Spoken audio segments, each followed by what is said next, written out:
סולן. לי קוראים דניאל.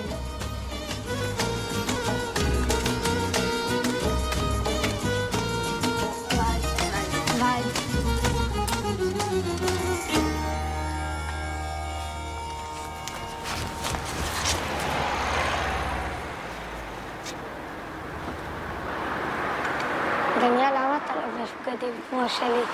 אתה לובש בגדים כמו שלי. אני לבשתי ראשון. ממש. כן. אתה קם כמו פדלה.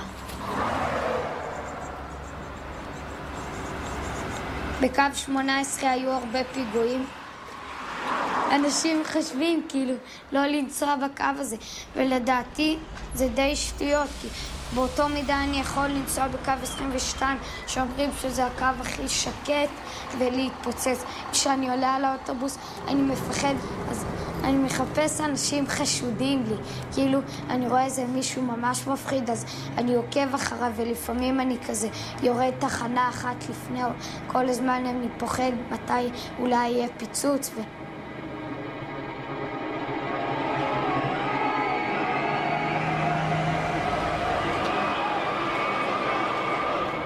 אני רוצה כבר שיעבור הזמן וכל תחנה, למשל שאנחנו בעיר, רוב הפיצוצים זה בעיר, אז אני רוצה כבר לעבור את העיר, וכל פעם אני סופר את השניות. זה יכול לקרות בכל מקום, אבל זה חריג, עובדה שזה קורה פעם בשנה.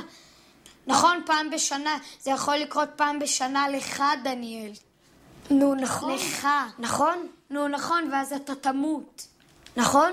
נכון, נכון, לא אכפת לי למות. לא, אכפת לי מאוד למות. בגלל זה גם אני שומר על עצמי. איך מפיצוץ תוכל לשמור?